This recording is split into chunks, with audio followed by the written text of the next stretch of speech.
여러분, 많은 목회자들이 닮고 싶어하고 성경에서 롤모델을 삼는 인물이 있다면 사도 바울입니다.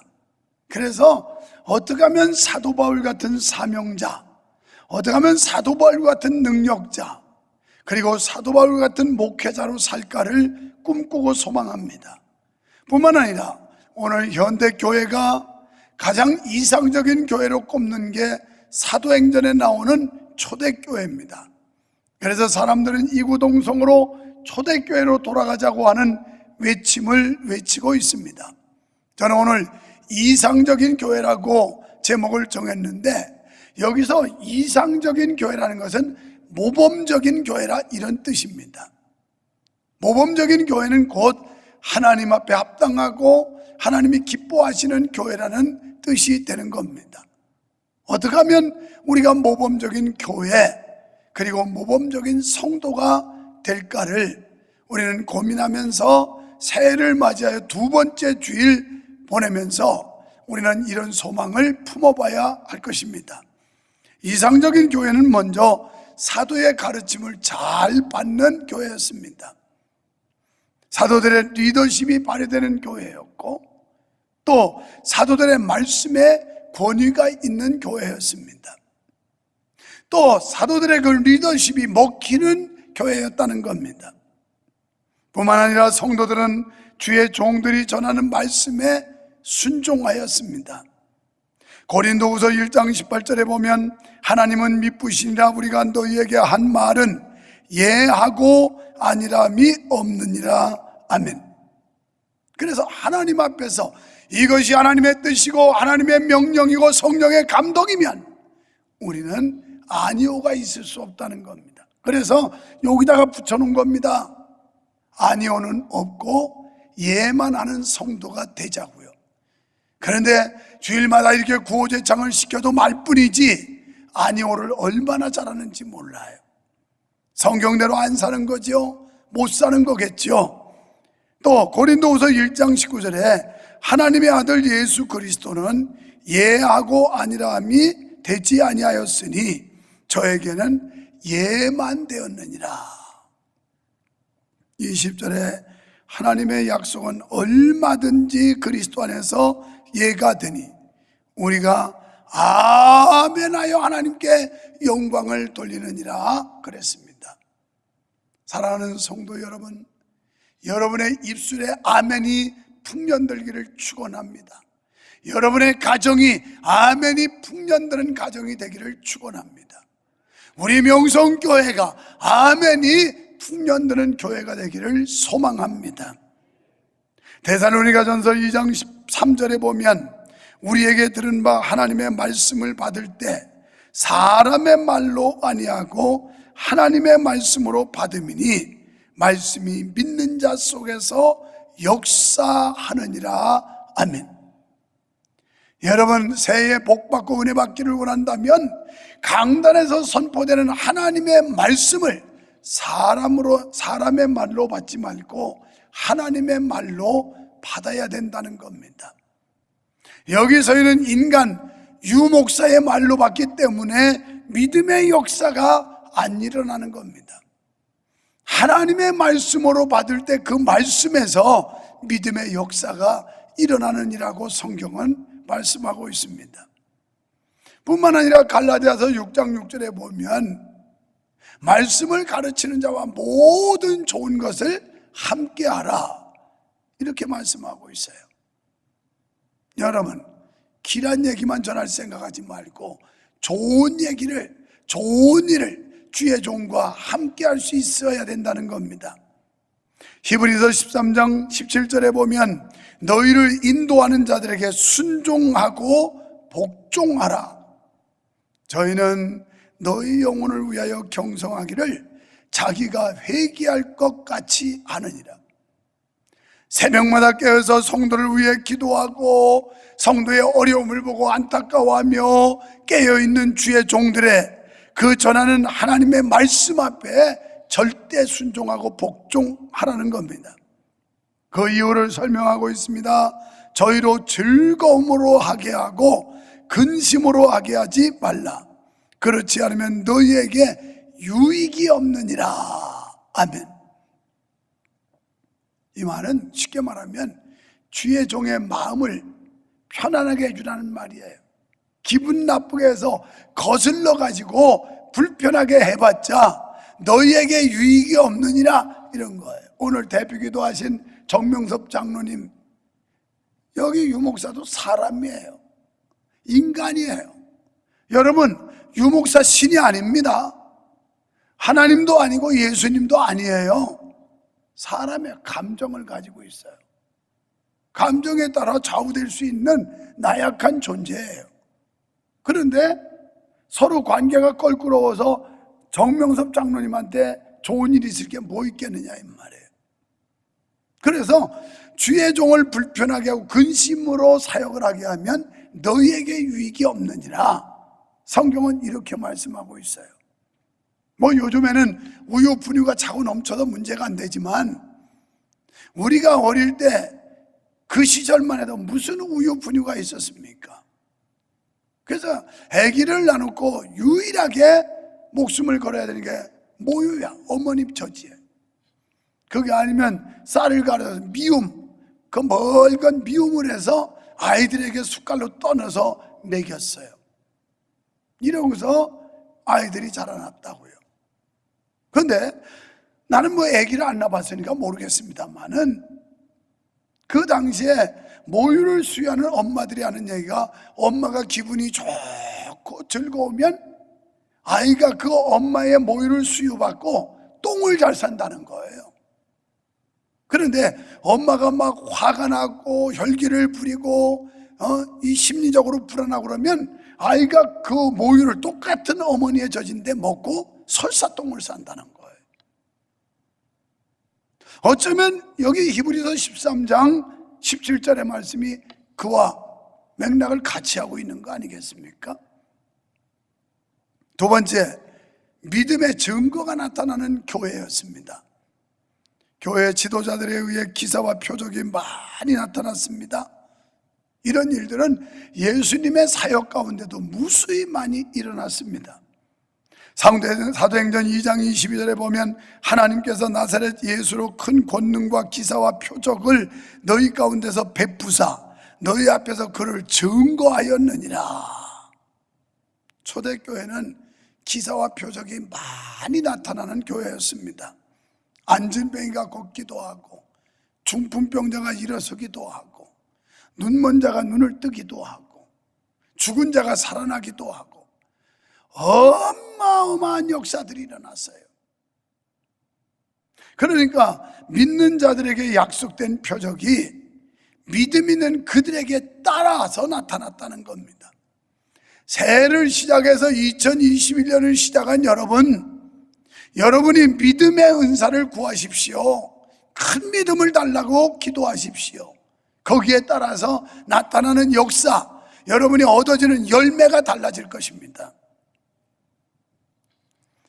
이 기사와 표적은 하나님이 함께 하신다는 증거였습니다. 마가복음 16장 20절에 제자들이 나가서 두루 전파할세 주께서 함께 역사하사 그 따르는 표적으로 말씀을 확실히 증거하시니라. 2021년 하나님께서 여러분의 가정에, 여러분 범사에 하나님이 함께 하사, 임마누엘의 하나님이 함께 하사 표적이 나타나게 되기를 축원합니다. 우리 교회 어느 사업장도 엊그제 가봤더니 물건이 다 빨려가지고 팔 게 없어서 못 판다는 거예요. 식당은 하는데 그래서 온 손님들도 돌려보내는 거예요. 아유 죄송하다고, 재료가 다 떨어졌다고, 죄송하다고. 요새같이 사람들이 움직이지도 않고 돌아다니지도 않고 식당도 제약과 제한이 많고 이런 방국에도 하나님이 되게 하니까 되더라 이 말이에요. 되더라. 그래서 재료가 모자라가지고 그때 아주 늦은 시간도 아니에요. 그때 6시나 안 됐을까? 그때예요.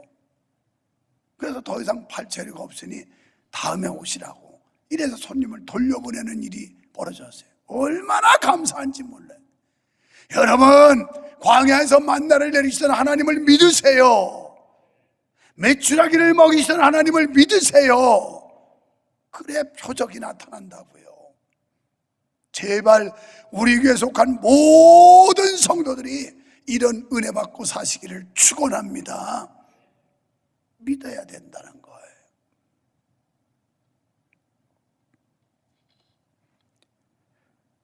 여러분, 이 말씀은 오늘날도 유효한 줄로 믿습니다. 문제는 믿음이에요. 믿음이 없으므로 교회가 본래적인 능력을 갖지 못하는 것입니다. 교회가 나약하게 되고 교회가 별 볼 일 없어지고 하나님이 역사하는 능력을 나타내야 되는데 이게 믿음이 없기 때문에 그래요. 여러분, 요즘 사람들 무슨 믿음이 있나요? 초대교회 성도들만한 믿음을 어디서 찾아보겠어요? 그들은 목숨 걸고 예수 믿었어요. 자기 전부를 내놓고 인생을 걸고 믿음을 가졌던 사람들이에요. 그러니까 표적이 나타난 거예요. 세 번째, 사랑으로 가치관이 변한 교회였어요. 초대교회 성도들은 유무상통하는 특별한 나눔을 실천했습니다.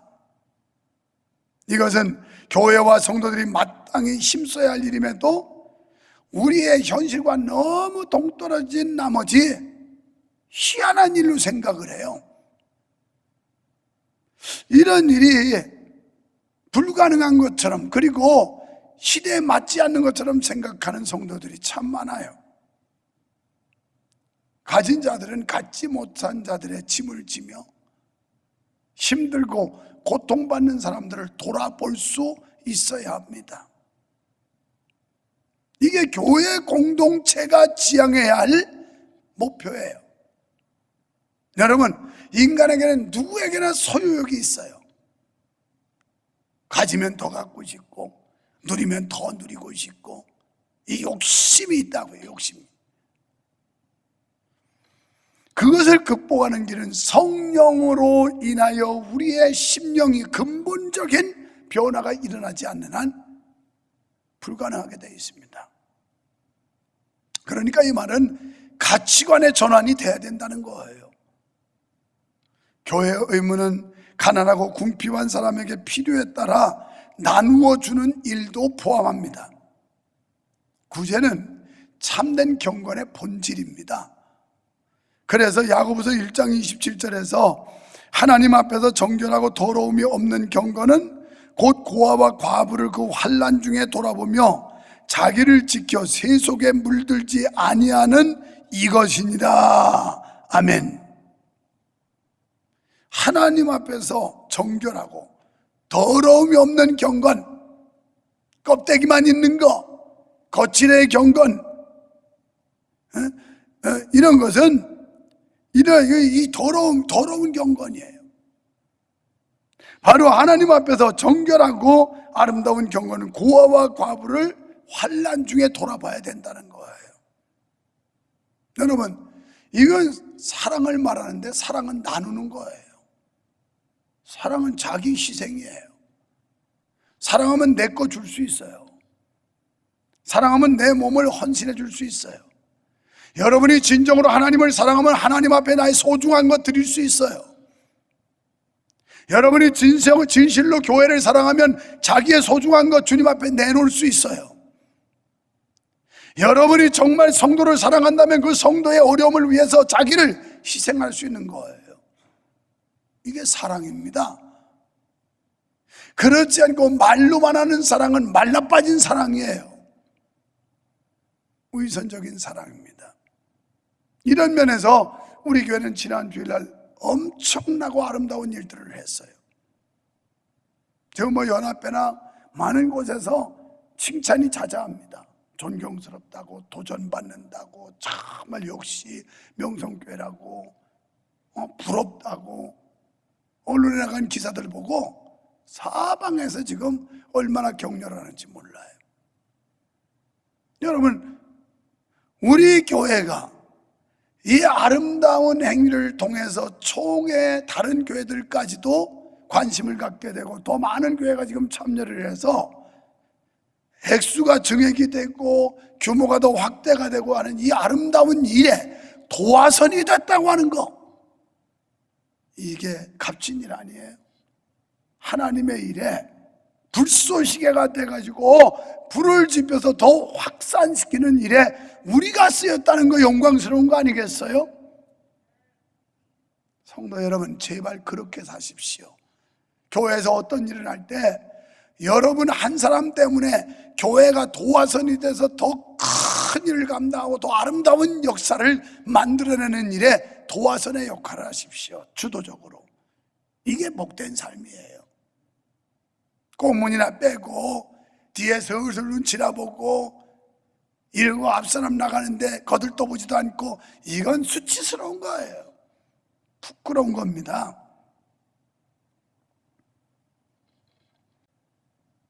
오죽하면 마태복음 6장 33절에 먼저 그의 나라와 그 의를 구하라, 그러면 먹는 거 입는 거 마시는 거 주마, 이게 성경이에요.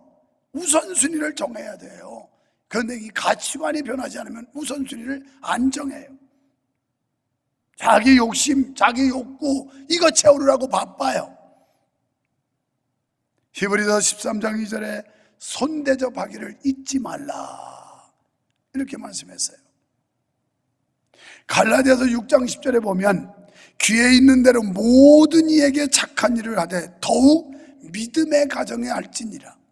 이 교회 공동체에서 우리가 모이지 못하고 이 큰 예배당에 텅 비어가지고 덩그러니 나만 혼자 설교하지만, 이제 코로나 사태가 수습이 되고 교회 모인다면 그동안 게으름 피웠던 우리들이 다 열심을 품고 다 교회로 모여야 돼요.